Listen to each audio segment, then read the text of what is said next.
Howdy and welcome to Your Why.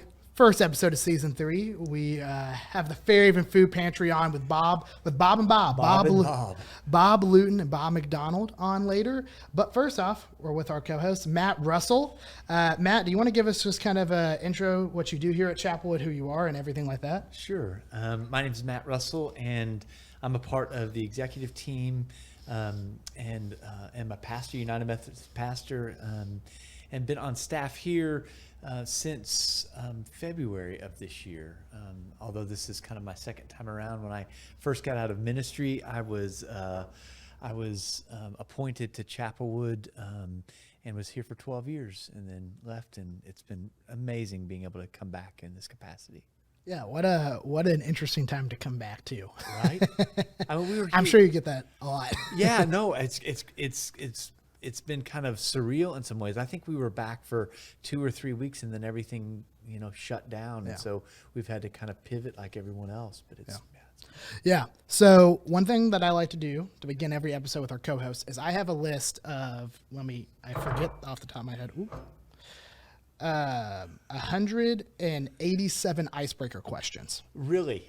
Yes, it's a long list. And so I always Are we going through all these? No, yeah. Yes, we're going to go through 187. So get ready for the next 3 hours. Let's do this. No, you choose a number between 1 and 187. Wow. And we'll ask you the icebreaker question and we'll move on from there. 67. 67. Okay. All right. 67. Tell about a gift you have given in which you are proud of. Oh, a gift I have given, which I am proud of. Yeah. Oh, wow. Okay. I don't know why this came to mind. Okay. But I don't know. It's been 10 years or so. I wrote, I bought a fish bowl and then I wrote down a memory of my sister and I. Something that I was either grateful for or a memory that really caused me to either laugh or to think, really good things about life that was connected to my sister. And for 365 memories or things I was grateful for, I wrote those down and I put them all in a fish bowl and I gave it to her for Christmas. And so she pulled one out a day for a year. Wow.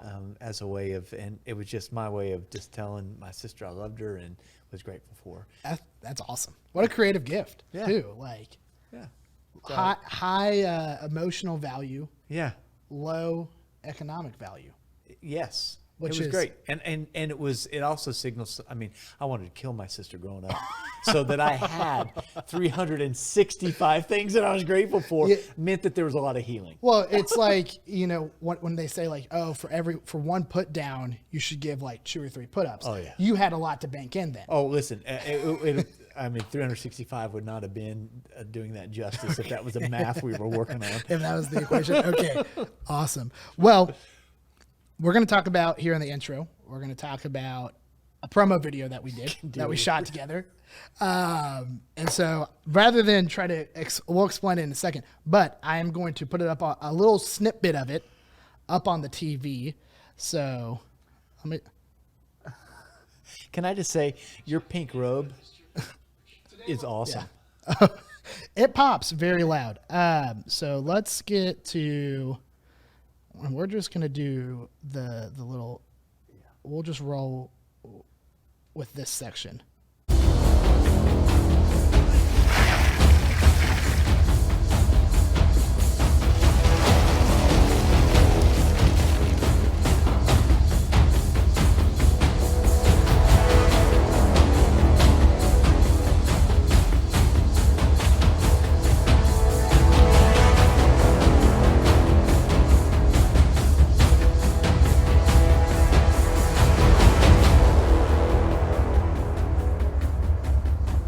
When I was called into ministry, this is exactly what I thought we'd be doing. So that's a little snippet. If you want more, the full video is releasing later this week on social media. We still aren't sure of the date, but it'll be Wednesday, Thursday, or Friday. And so by the time people are listening to this will already be out. So you can go on social media, Chapelwood UMC Serving. And you can find us on Facebook, Instagram, YouTube, find us on YouTube under your why, and you can watch the full video there of me and Matt getting an ice bath. What were your thoughts on that whole experience? Can I just say this?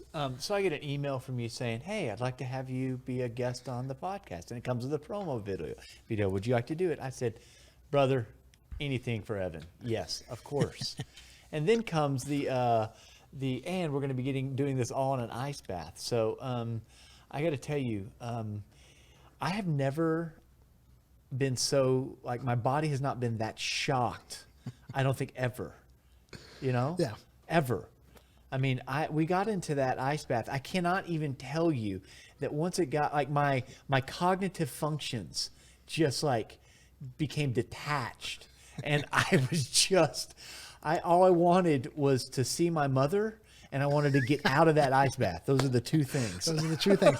Awesome. Well, and it's funny because beforehand, a little behind the scenes, I printed out a little script for us, and I handed it to Matt, and Matt goes, "Oh, I don't need this. I don't need it. I've got it. Got it locked down. I got it locked in my head." And I said, "Matt, as soon as we get in those ice baths, I promise you, everything's gonna go. Like, we're gonna forget everything, and it's just." I didn't believe you. And so it did turn out that way. I don't even. I'm serious. I don't remember what I said after I got in that bath. Yeah. So yeah.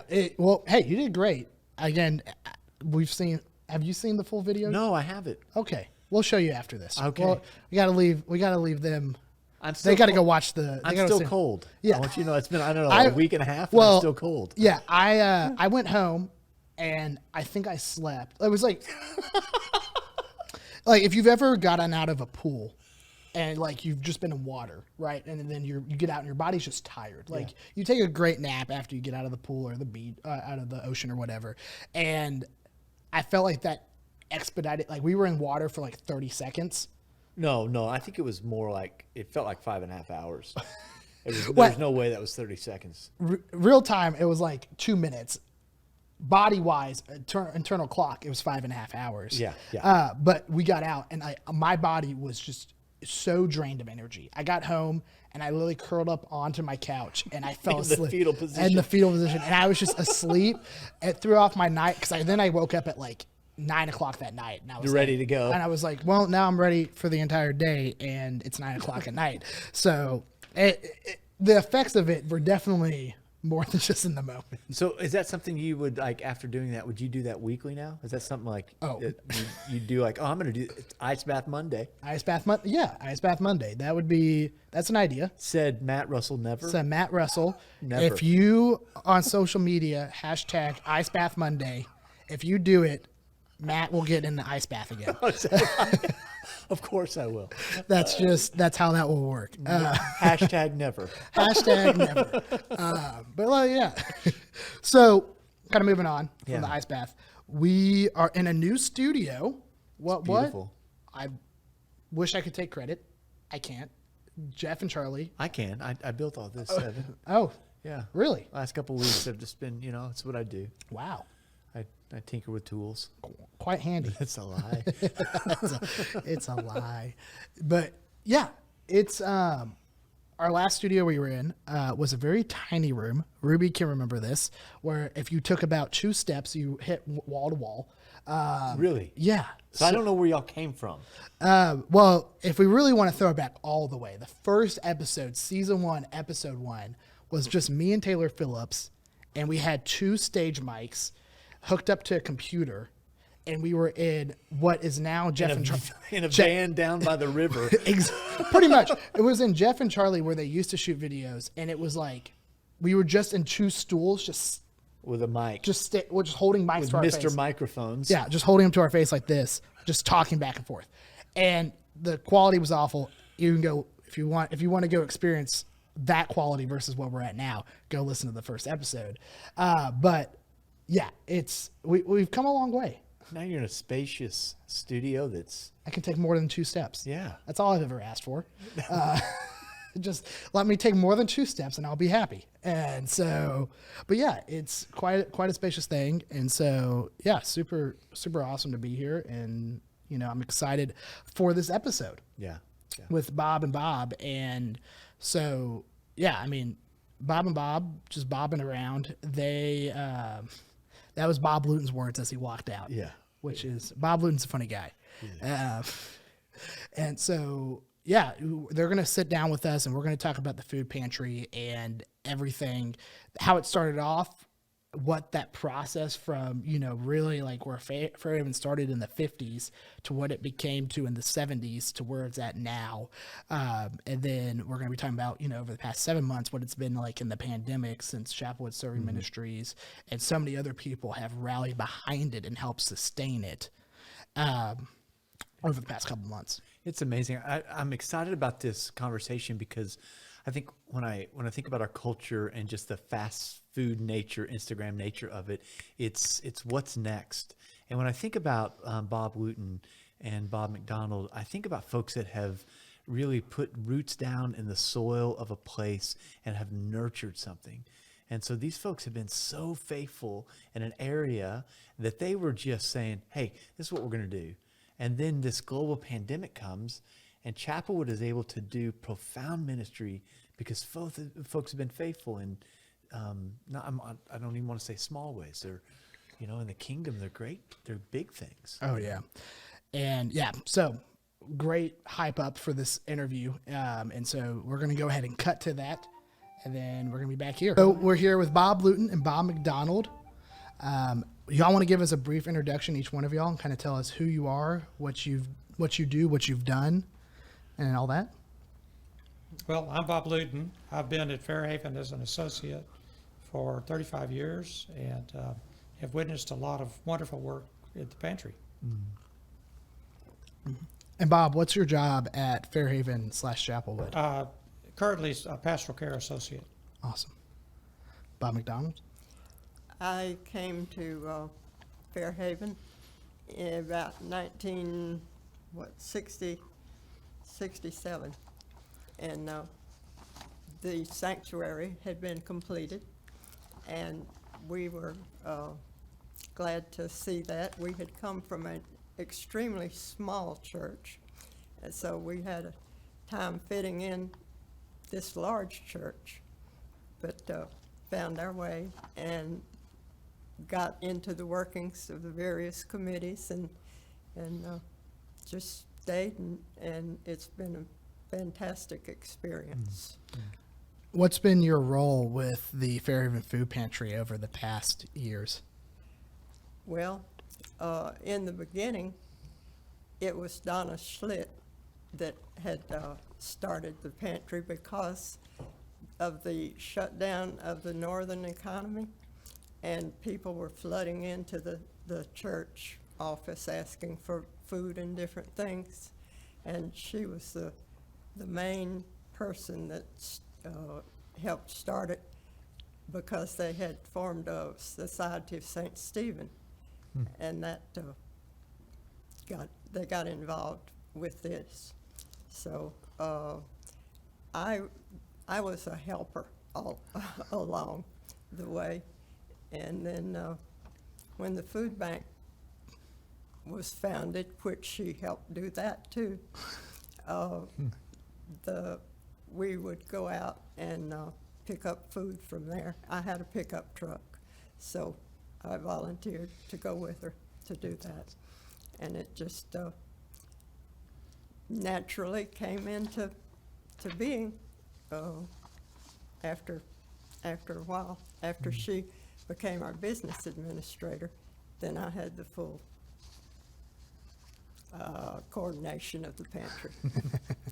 What a great way to say that. And that kind of bleeds into what we're talking about today, which is the Fairhaven Food Pantry and what it's been through the years, what it started off with, and then, what it's even become now in the pandemic, and just the lives that it's touched. And so we kind of want to start from the beginning and kind of work our way to where we're at now.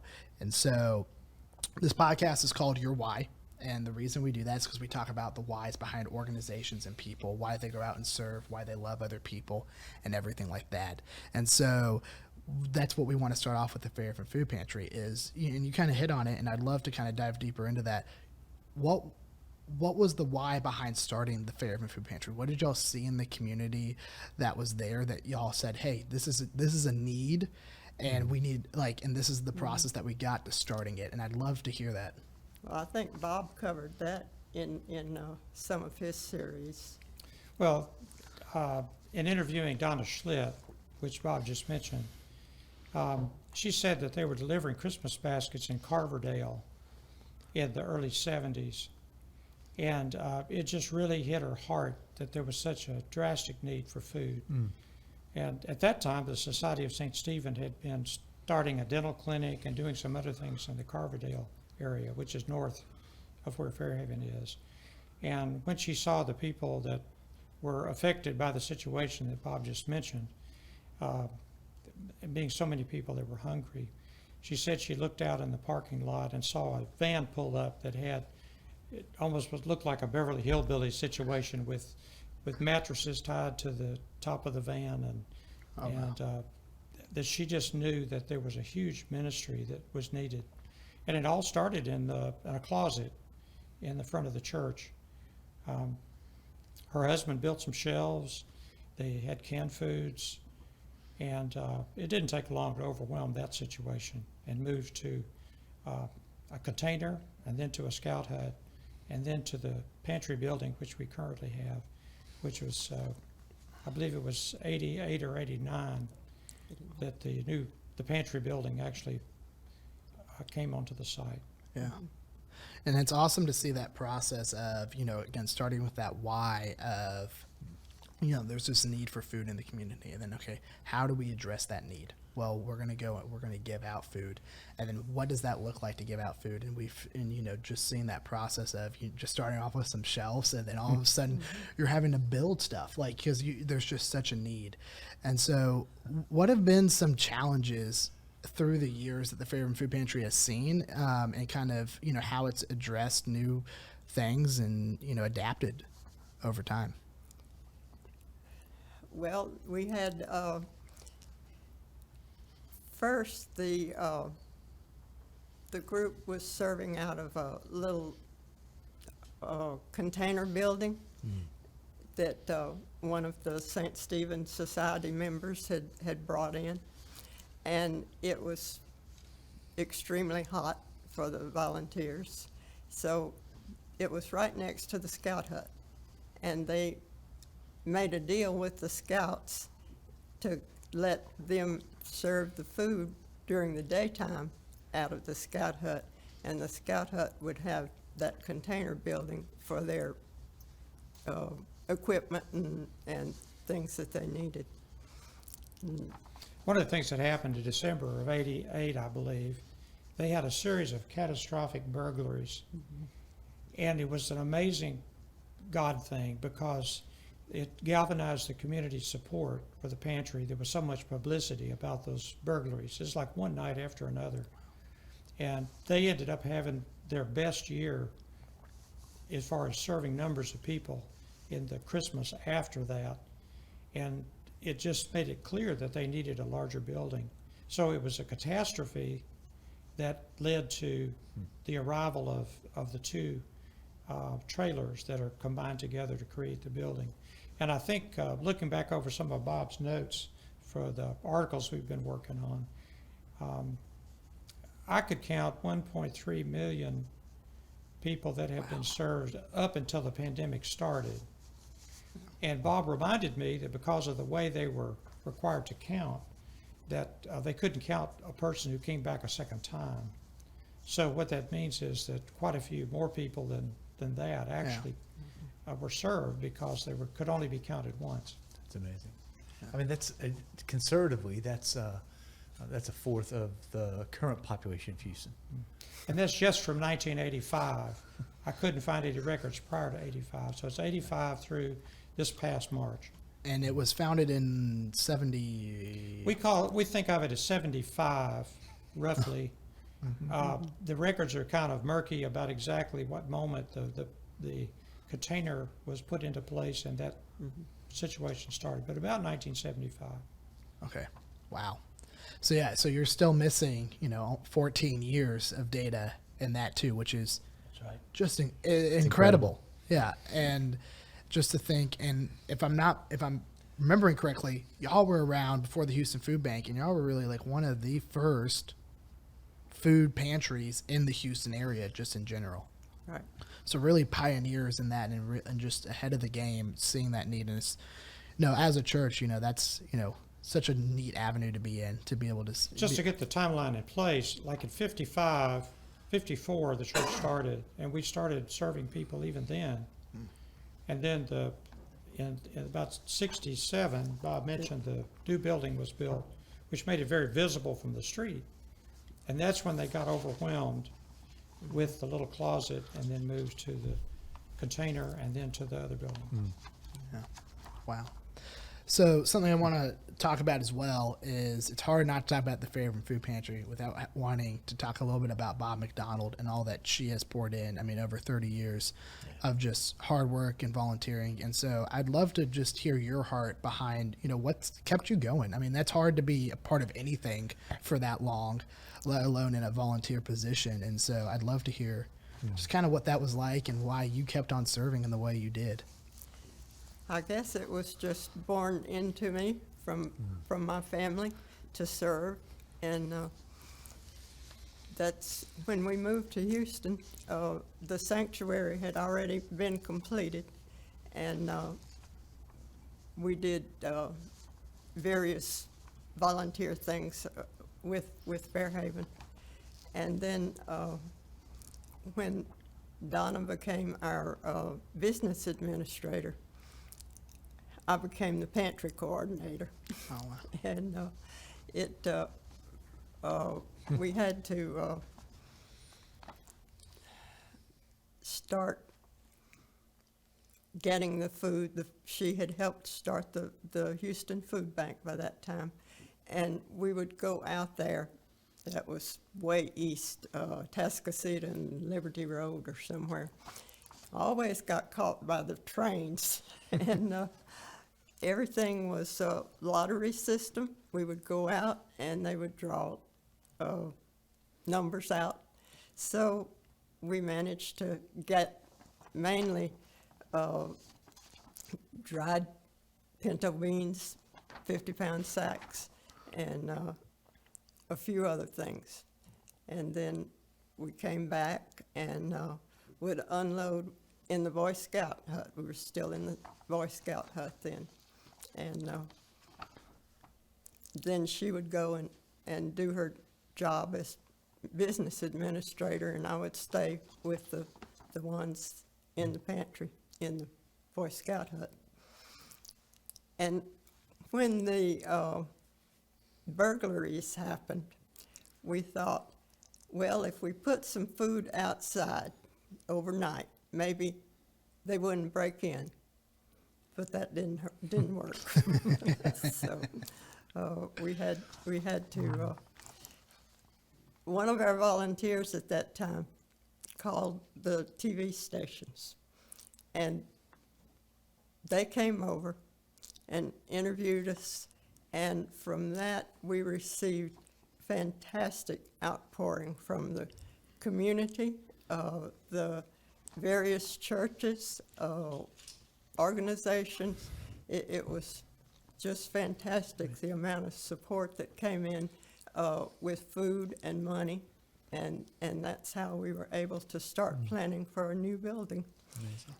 So, Yeah, it's just It's amazing. And I know that when we talk about the food pantry, there are so many, and I know that Bob has said this, well, there's so many volunteers that have been a part of that. You have really connected yourself to folks that have really seen this as their own mission. And as Evan and I, when we think about our ministries and kind of the longevity of it, I hope that you know that you're one of the folks that we look at, that I look at personally when I think, what does faithfulness look like? And that's different than stardom. That's different than trying to be an influencer, all those kinds of things. When I think about those folks that have been faithful in the way that the gospel and that Hebrews describes people of faith, Bob, I think of you. And I think that's what it means to week in and week out And I love the way you answer that. I think it's just my parents put it in me. That's why I've done this for 3 generations. I think, and I look at the boys I'm raising, and I would hope that someday they're sitting where you're sitting, saying, my parents put that in me. And I just, as a person that has watched you from afar for a long time, I want to say thank you. Thank you for doing what you do and what you've done. Yeah, you're welcome, but I don't think I deserve a whole lot of anything. Just We know fulfilled. that. We know that, and that's one of the reasons why we love you. Yeah, exactly. Well, we're about the halfway point. So if anyone needs any water or use the restroom, if not, we'll continue forward. Good, I just need to cough. Okay, cough. Then go for it. Cough at any point you need to cough. And just so you know that it's going into clipping for some reason. Oh, I can hear you fine, but later you can fix that. yeah, that'll be fine. That's nothing on the recording side. That's just your headphones. So nothing on the recording side is going to be messed up. It's just the way you're hearing it. Yeah, we've got a lot of connections there. So there's sometimes they get a little messed up, but yeah, no, now we're going to kind of transition into talking about, again, just open conversation about what the food pantry is now. And, over the past 7 months, just, and it really starts with the foundation that you set up that if that wasn't there, not just you, but all the volunteers, everyone at Fairhaven, that this overwhelming desire, this faithfulness to serve and love on people in the community, that is just a bedrock into what Fairhaven and what Chapelwood are. If that was not there to start off with, there's no way that the food pantry would be at where it's at today. Yeah. And I think a lot of people can look and say, oh, well, look at what, the food bank's done and what y'all have stepped in and do. And it's like, well, if this wasn't set up, if the foundation was not there, we would have built a rock on sand and a house on sand and it would have just collapsed. And so kind of talking about that, I guess I'll talk a little bit about, kind of timeline wise, what happened. And, it's crazy to think back to March whenever we were actually recording our last episode for the season, whenever Joseph Clam was on here and he got a message and was I think y'all had an exec team meeting about hey, things are getting real. And so to think back to that time to where we're at now, and I remember that first week whenever Chapelwood came out and said, and they were sending people home and saying, hey, we don't want people in the office right now. We're going to not have Sunday service. I actually called you and we talked about what y'all were thinking. I don't know how much that call you remember, but you had talked about how obviously with the volunteers that have been there, they were in the at-risk group and they were people that couldn't be out there serving for their own health, and we didn't want them out there serving. And so, but that was immediately a need that we sensed, and we knew this just can't be dropped until things will come. And at that point too, it was we don't know how long this is going to last. It was is this going to be till, at that time it was oh, we're going to not be at the church for 2-3 weeks. And then it was okay, it's going to be through April, and then it's going to be through the summer. And so no one knew at that time what it was going to be like. So we're we just can't we can't just say, let's just put this on hold until things are back normal. And that's whenever me and Suzanne and Matt and everybody here at Chapel just kind of stepped in, and we were okay, what can we do? And that's whenever we came up with this drive-through model of getting food and just putting it in the back of people's trunks as they would drive through the Fairhaven parking lot. And so it's incredible to think about, all that's happened there. Yeah, it's amazing. When I think about the collaboration, there's the faithfulness, Bob McDonald, that you have just kind of cultivated in that space. That Bob, you've been there for 35 years. And the way that y'all have collaborated in that space, and then that crazy kind of merger that happened with Fairhaven and Chapwood, that is working out. But it's what Paul talks about, working out our faith with fear and trembling, And then this pandemic happened, and there's a sense in which the collaboration of the food bank, of Fairhaven, of Chapelwood, have colluded towards a goodness in the world that I don't think any of us, at least I would not have foreseen that. Can y'all talk a bit about what it's like to watch this thing that you've cultivated then kind of serve literally, hundreds and thousands upon thousands of people now in a short span of time? What's the data on them? Yeah, I wrote down some statistics actually, and I can kind of share those. I think it was 2 weeks ago that we crossed over 200,000 individuals served since March 23rd. So yeah, so this is a timeline of March 23rd, which was the first Monday, and it's crazy because on Friday, which is October 23rd, will be our 7th month of running the drive-through model, which again, 7 months ago would have never thought in October that we'd still be there. But again, these numbers show how much of a need there have been. And 200,000 individuals served. We have served over 40,000 families now. And we have given over 1.5 million pounds of food in the past 7 months. Wow. Which is crazy. We're averaging right now, we actually are hitting our new highs per day. And we're actually averaging over the past couple of weeks, 350 families served per day, which is, it's crazy. I mean, you go out there and we're out there 10 to 2 on Monday through Friday. And most days we start off with 3 lines back to Gessner in that parking lot. And, you talk to these people and you hear the need, and it's, there's just such a strong need right now. And so, yeah. Well, it's just amazing to me to begin to get some of the behind the scenes of that transfer, because Bob and I both have been in isolation. We've seen the incredible work that's been going on and the hundreds of people and the cars lined up in the driveway.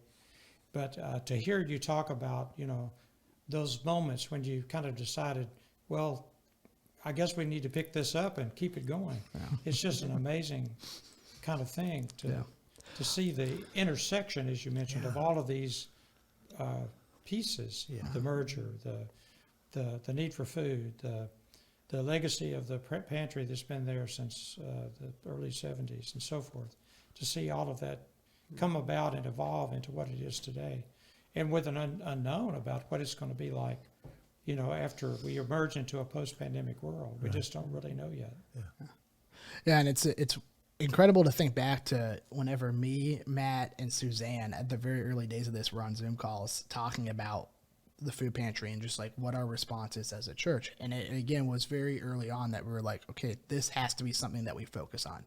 Like, out of all the things happening right now, food is like, we knew, because immediately the grocery stores were being affected, and you heard all this stuff on the news. We knew this was going to be a need, and so we said, what's the best way we can serve that? And again, it was just this immediate recognition of what the Fairhaven Food Pantry was.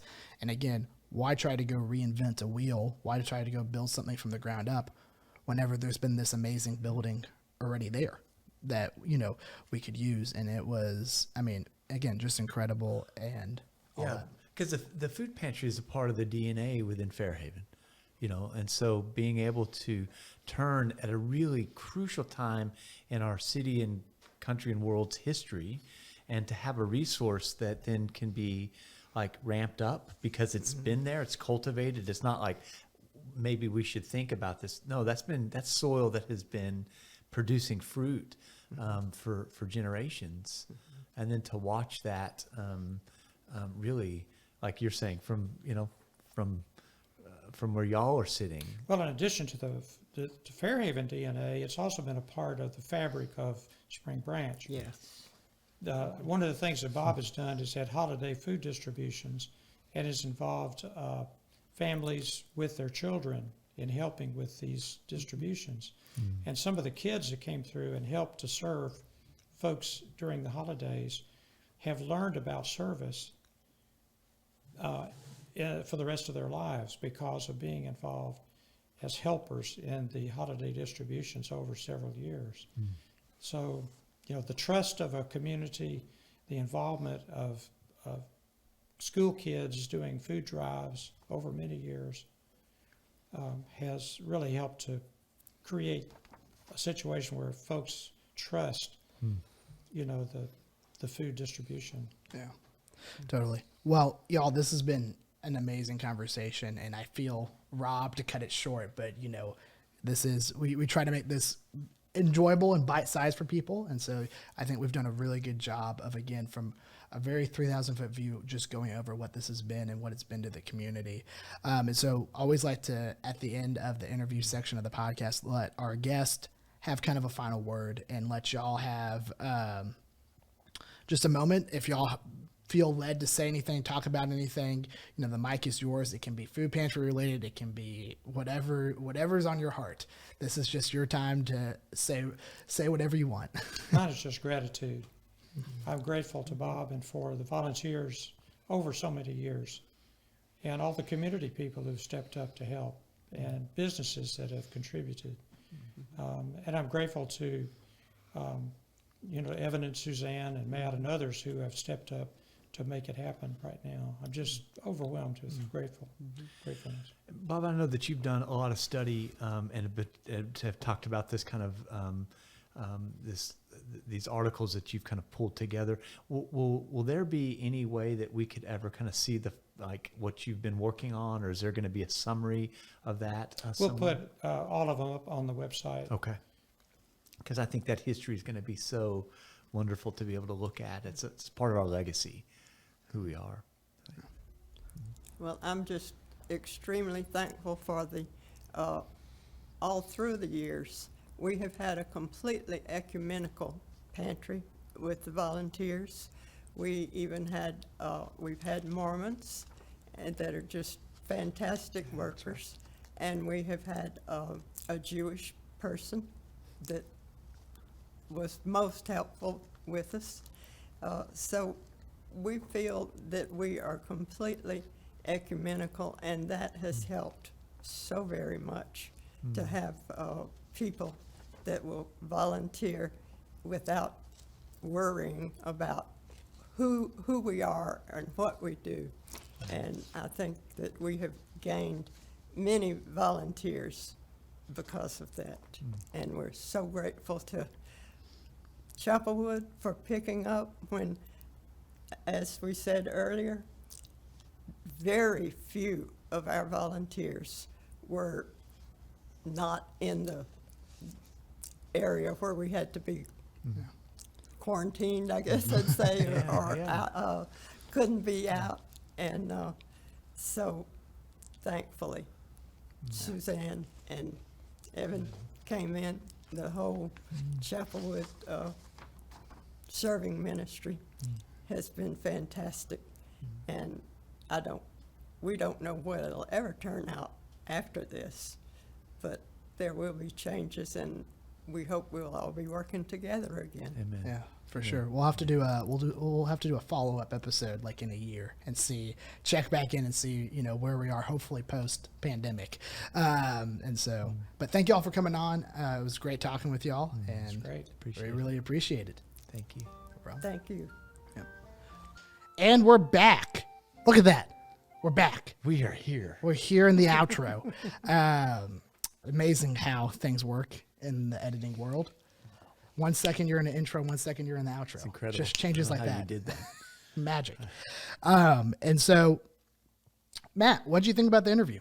As I said earlier, I was excited about this and just kind of being able to meet and to talk with the Bobs and just being able to hear their history and the way that it started in a pantry, and now when I'm there watching what's happening and the things that you're leading, Evan, and it's just amazing to see from pantry to this like massive operation. Yeah. It's crazy. It really is. And the thing that blows me away every time is like now, every time I hear the word humble, I cannot help but picture Bob McDonald in my head. Yeah. I mean, it is amazing. She is a servant leader, and she is someone who you will sit there and you'll again, we were in the interview listing out these statistics of what the food pantry's been, how it started, all this stuff. And then, we're like, Bob, thank you so much. And she goes, oh, I can't take all the credit. Yeah, right, Like, right, like she, like, and she is like, even whenever she said, we asked her, like, how, like, what instilled this in you? She, it wasn't me. It was my parents. Yeah. Yeah, I love And like, that. so she really is that ideal image of like what servant leadership is, what being just humble in your work and what the Lord has called you to Absolutely. is. And every time I talk to her, she blows me away. Yeah. There's a sense of legacy too that I think that there's this idea within kind of our own faith that we're standing on the shoulders of others, right? And so I look at Bob and I think we're standing on her shoulders. And when we say that to her, she says, "Well, I'm standing on my parents' shoulders." And if we were able to interview them, I'm sure that they would talk to us about whose shoulders they're standing on. So Yeah. it's amazing. It was great. So really enjoyed that. Hope y'all enjoyed it as well. So kind of going forward, we are going to talk a little bit about, and these kind of things, I'd love to talk about you and John Stevens. Do your own podcast. Yeah. Pod Have Mercy. And so I'd love for you to talk about what that is and, what y'all's idea and what y'all's why behind that podcast is. I mean, the why it first started just to kind of talk about the changing nature of the church and the church as it embraces kind of the future of where we're going and all those things. And then the pandemic hit, and so we've been really talking a lot about the church in the midst of a pandemic and how the church is responding. I know that we've talked a lot about what's happening over at the food pantry and the ways that we can continue to serve there. But it really is a way to have a longer conversation that can happen on a Sunday morning, and it's been a lot of fun. John Stevens is just a blast to be around and to work alongside of. Yeah, and I love listening to it every week, and y'all have. I enjoy seeing such honest conversation, especially between true pastors, true leaders of a church. And sometimes I think we, as members of a church, you can just see your pastor on stage and you just think there. And so just to see a more personal, that's that conversation side, it's really good. So I'd really encourage you, if you haven't already listened, go ahead and listen. It's on Spotify, it's on iTunes, anywhere you listen to your podcast. It's on YouTube. Go and listen to it. It's a great conversation. They dive into so many different topics and it's such great insight. Thanks. It's been fun. Yeah. Well, Matt, do you have our call to action? Yeah. I mean, I one of the things I think in listening to both of the Bobs is a couple things. The first thing I would encourage folks to do is to sign up and to serve at the food pantry here. I know that there's a need for volunteers, and it's an amazing place to put your faith into action. And to people are asking, and John Stevens has said this, people said, well, the church is closed. Well, the church hasn't been closed. In fact, the church, Chapelwood, in some ways, has never been so active as we are in this place right now in the pandemic. So I would say get involved, serve somewhere, reach out. And one of the best places to do that right now is what you're doing, you and Suzanne are doing at the food pantry. Yeah, and if you're wanting, we have a Sign Up Genius online. If you're wanting to come serve with us, we're open 10 to 2 Monday through Friday, and then on 3 to 5 on Thursdays we have a special shift where we are handing out these weekend food bags to SBISD students. So it's only a specific time for them to come and pick up that food. And so you can sign up for any of those slots. Go to chapelwood.org/serving, and then from there you'll kind of follow the prompts, but you'll click serving in the city, and then from there you'll kind of find yourself down a path that will lead you to the Fairhaven Food Pantry, where you can click to serve there, or go to any of our social medias, and we have the links posted and pinned there that you can sign up there. That's great. And I cannot thank y'all enough, because one of the things that we're doing at Iconoclast, an outreach that we have at Chapelwood that's reaching out to schools, is that we're able to feed a lot of our students through the ministry here. And so it's been wonderful. So thank you. Yeah, it's been a really cool thing. Well, that's it for season 3, episode 1, people. Thanks for listening along. We made it through it. We're back. As always, we would love to hear from y'all. This podcast is a conversation, and it's not just a conversation between us that are on the mics. It's a conversation between us and y'all as well. And so we would love for you to go ahead and subscribe, follow us at any of your, whether it's on YouTube, it's on Facebook, it's on Spotify, iTunes, wherever it is that you listen to your podcast. Go ahead and subscribe there. Leave us a review. That helps us be able to engage with more people. And the more people that listen, the more engagement we get. And again, this is about stirring you, the listener, to find your why.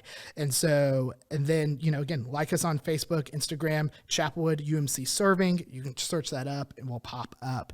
Love to stay in contact with y'all and hear from y'all.